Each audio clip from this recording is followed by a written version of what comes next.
Stop letting your haters become your inner circle. Two Amazon influencers, they post TikTok, Instagram reels on Amazon products, mostly beige, white, cream theme, home goods, pots and pans, and they earn a commission through the affiliate. One woman is suing the other one, who used to be sort of a friend, for completely copying her brand, her look. All the photos that the other woman was taking was exactly like hers. And her audience have told her, hey, there's this other woman who really reminds me of you. You should go check her out. Turns out she knew this woman back in the day before she became really big on social media platforms. We see these stories so much. I have my share of experiences of how people try to come into my circle, sometimes even try to pay for my coaching to find out, how does she do what she does? That looks fairly easy. That looks pretty cool. I want to do exactly what she does. And that's the reason behind why they come in. It can happen in friendship circles. And obviously in capitalism, the competition at the workplace is very fierce. So if you're not recognizing social cues, you're screwed. If you don't recognize social cues of when someone hates you and you misinterpret that as somebody admires you, looks up to you, or even likes you, or is interested in you, or somebody is very innocent and just wants to talk about the things that they also interest them, and because you feel so lonely, you can't read social cues, you allow these people in your circle. Ladies, this has got to stop. If you want to become successful, you have to recognize social cues, number one. Number two, you have to learn to play power games. If you cannot recognize, number one, social cues, number two, you will not handle these situations in a way that protects and benefits you. So let's talk about the social cues that you need to be acutely aware of. And then we're going to talk about what to do when you find out that the people who are in your circle, or they have wiggled their way in to be in your environment, even becoming your customer or your client, are not there for the best intentions. They're there to basically steal from you. So number one is false admiration. How do you know it's false admiration? These people may compliment you, may see you as someone of value, but then there's a direct contradicting behavior, whether that is a backhanded compliment that goes with an actual compliment, or they'll minimize what you've done and the accomplishments that you've created in the same sentence or within the same framework of the conversation, right? So example, I've written several books, as you know. Those of you who follow me, if you don't follow me, it's your first time. I've written several books. I have consistent sales on Amazon on my books, all of my books. And this person who was also interested in doing this type of work, who wasn't yet in this line of work, complimented me or was showed interest and said, oh, that's so interesting, that's amazing, wanted to have a little more conversation. And in the same conversation where they were quote unquote picking my brain, they said, but these are just Amazon bestsellers, right? Several things here. It's not just Amazon bestseller. If a book has high sales, the book has high sales. Whether you get on a list or you don't get on a list, that's irrelevant. And people can buy with their way to get onto a list. Okay, so New York Times bestseller, all these famous lists, you can have strategies to get onto those lists if you have the money, okay? What matters is anyone reading your books? Does anyone give a crap about what you have to say? Does anyone tune in to your lessons? Do you have consistent interest, right? Because a book is not just a book. A book is supposed to generate you opportunities. Is it doing that? Is it fulfilling that purpose? Is that book that helps a lot of people? Because if you create a lot of value, then you will receive in return, right? In the same conversation, this person who was very attracted to my work, very interested, they complimented me. And then in the same conversation, they said, it's just an Amazon bestseller. It's not a famous book. You're not a famous author. All of that was implied. That is competition. That's intended to, first of all, throw me under the bus. And somebody who has that kind of envy, jealousy, and ill intention also has a desire to take what I have.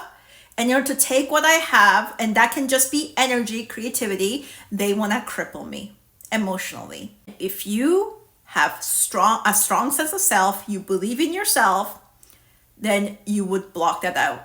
And you know what you do next? You nip that shit in the bud. You do not keep that person around anymore. They've shown you everything that you need to see. Some of you might wonder, but what if the person just was very socially inelegant? True. Socially inelegant, social faux pas, and attacks are separate. Okay? They're not the same. If somebody is so socially inelegant and they do a lot of these types of passive aggressive types of behaviors because that's what they grew up with, in the end, that's not my problem. And behind those words, there are still nasty intentions. Somebody is not free of nasty intentions when they use nasty words. Yes, people are hurt, they're traumatized, who knows what the story is, but that's irrelevant. People will say these types of passive aggressive language that is intended to harm. I was going to say harmful, but it's more so language that is intended to harm because they feel their own limitation. That in itself angers them. They project that dark energy, push it out of their body and throw it at somebody else.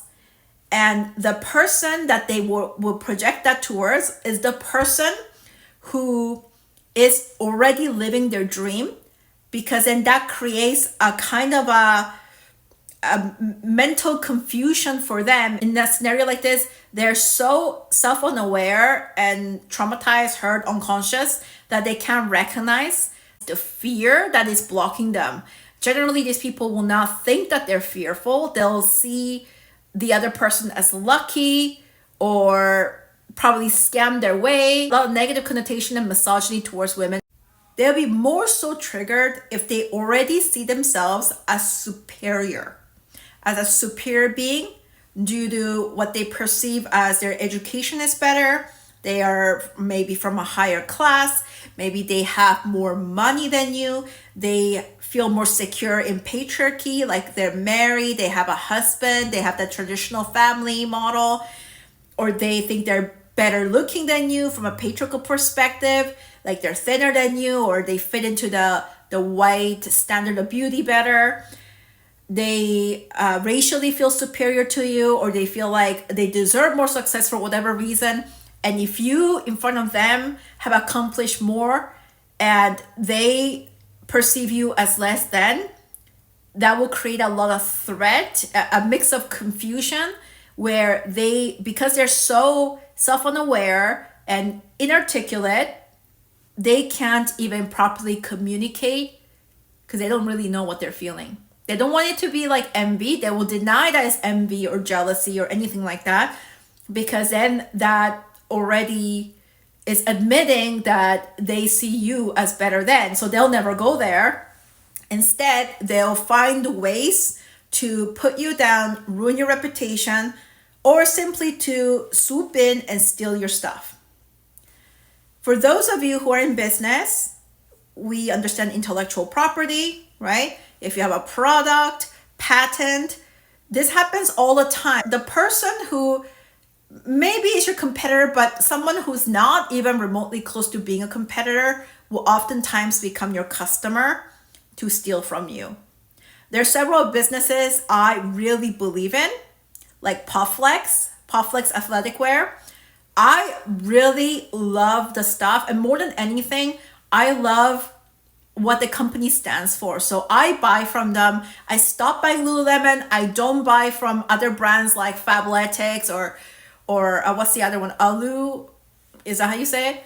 I don't buy from any other athletic wear brand. I only buy Pufflex because I want my money to go to a business that I really believe in the vision And the owner, Casey, she's an Asian American. She's Vietnamese American, I believe. And she's designed every one of those pieces to work for women's bodies. This year, they had a huge, amazing experience where Taylor Swift wore their purple twirl skirt.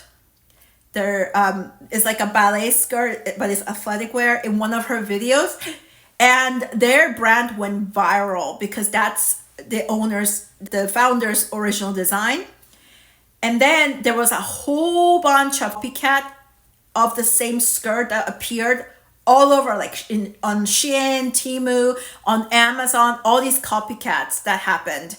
And she was going through, Casey, the founder, was going through so much hard time trying to take these people down, and it was just happening everywhere. She did sell out, but again, the money cannot go to people who are copycats because she is still a smallish creator compared to a business like Lululemon. A lot of people will see a skirt like that on Taylor Swift music video and be like, oh, that's really pretty. Let me go see if I can find that somewhere, something similar to that. And then they might find it on Amazon, on Shein or Temu, right? So she needs to be more known because of that. And she did ultimately reach that. But again, there was so much fight to protect her brand. People will come and steal your stuff if you have anything worthwhile. You can't hide from it. If you want to spread your work and become significant in your industry, you really cannot hide from this. You just have to build up a really thick skin and have good strategies around it with the expectation that it can happen at any moment. Was it earlier this year? It was around Easter this year. I had some lawyer. It was an intellectual property lawyer from the US. She was an Indian American, so she was a woman of color herself and an intellectual property lawyer at that. She took one of my videos and literally took all the script and word for word, she copied every single word that was in my video. She copied the exact structure. It was my response to another video I saw, which I tagged the original creator when I sampled that video. She did everything the same. I'm shady stuff for an intellectual property lawyer. And thankfully, somebody on TikTok, one of my audiences, found that video and said, hey, Julia, this is exactly like your video that you posted like 2 or 4 days ago. I look at it, sure enough. And she didn't care. I reached out to her, but no response from her, no remorse, no action from her, nothing. That I had to go through the platforms like TikTok and Instagram to try to take it down. Instagram somehow took it down immediately. I was very grateful for that. And I started to like really believe in the platform more when they took action immediately. They saw that, okay, yes, my report was that she was plagiarizing and breaching intellectual copyright property, right? And they went over it and then they took it down themselves. Whereas TikTok is like, they were not so great at this, to be honest. Like, I think they need to be better at this. But I was in touch with her so-called paralegal. I really don't know who's in her team. The thing about in this situation is that she was a much smaller creator than me, because I could see that she had likely bot followers. Like, she had more followers, but she had like no engagement on her videos. The best engagement she got is when my followers went on that same video and start commenting to tell her to, you're a copycat, take it down, whatever. I had to ask my followers not to do that because it actually benefits them because of the algorithm. This stuff happens all the time. I've had people who wanted to work with me come in, try to find out, okay, how do you know all this stuff? How do you know so much about intersectional intelligence and power? What are all the books you've read? The moment someone asks me that question, what are all the books you read? Because I want to master your craft. You realize that a craft is a craft, not because you read a bunch of books. Imagine going to any expert and telling them, tell me all the books you read so I can copy you exactly, without going through the trials of learning, the experience. My work is a combination of actual studies I did formally, plus a lot of experience with work and business, right? sales, corporate business. It's like a combination of that, and plus working with a ton of clients. So how can I tell somebody, hey, just read these books and you be able to do exactly what I do to this level and also make money? Like, the moment someone does that, they already see that you have something worthwhile and they want to take, but they won't be able to, but they'll try other ways to take. If you put down boundaries immediately, then most of these people will fall off. Some people will really test you and try you. And people who tend to do that either have really looked down on you, they don't think there's much for them to lose in their reputation, or they feel like they're gonna get away with it. It's really important that you nip it in the bud. In my social elegance coaching program, I talk a lot about nipping things in the bud, because if somebody comes in and they want to be a part of something that you're doing and you allow them in and you give them more without reading these social cues that they actually don't respect you, don't value you, they actually hate you, they want to extract and exploit and take your stuff, they want to steal from you, and you don't read those social cues when it's clearly happening already, watch for signs of contempt, watch for not giving you enough credit, watch for minimizing your success. These are all signs that they actually don't value, respect you, and they hate you. They want to steal from you. Watch for those signs. The last thing you want are these people in your inner circle. Some people are extremely good at hiding and getting away with it. But most people, if you learn to listen and observe carefully, they'll tell you exactly what is their mindset and how they really feel about you. Becoming an expert at reading social cues is the beginning of you embodying power.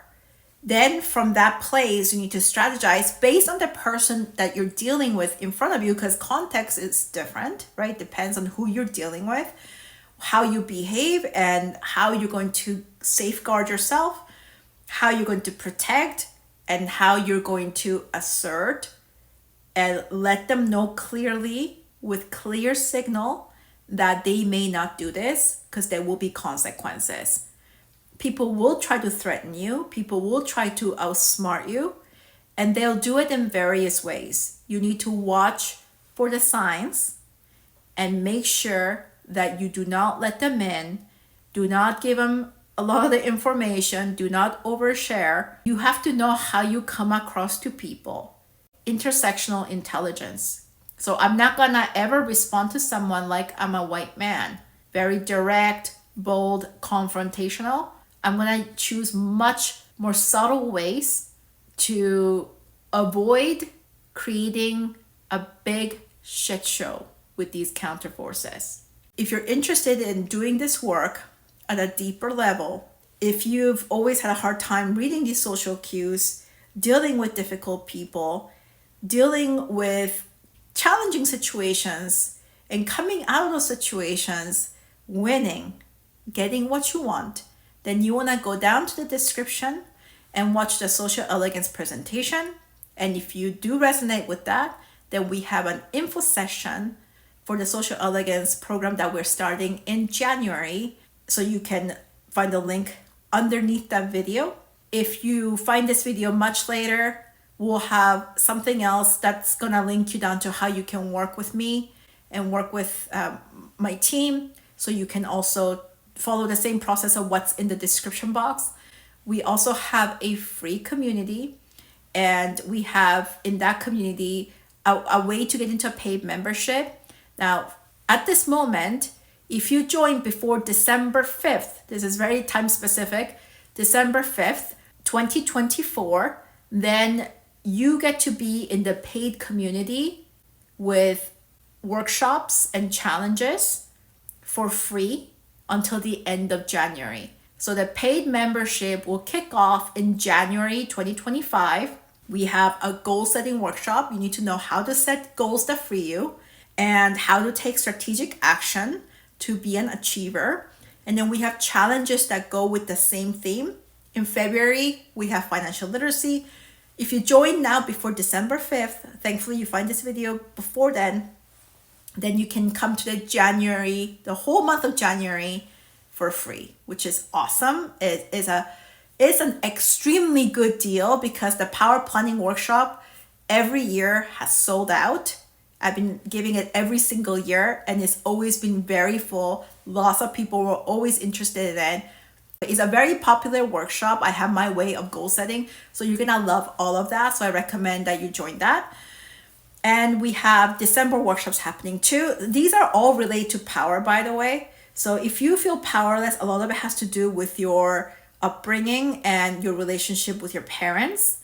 Your parents were your first oppressors for a lot of you, and you never learned how to navigate with power. They never taught you, and for whatever situation you were in, how you were raised, you played the role of somebody who took everyone's crap. So, if you're the prey, if you were undervalued, if you weren't taken care of and appreciated, valued, then you're gonna walk into environments, and that's the physical signal that you're gonna send to people. You wanna learn to read your own cues as well. Okay, so we have that workshop coming up first week of December. It's on December 4th. That's also in the link, the description. And then we have, if you're women of color and you've always gotten along with white men, that's an okay thing right now for many of you, but later on it becomes very messy. So for any of you who's dated white men as a woman of color, if you've been in any kind of relationship, you need this workshop. You need this workshop because that is a very delicate and stark difference in power dynamics that you're dealing with.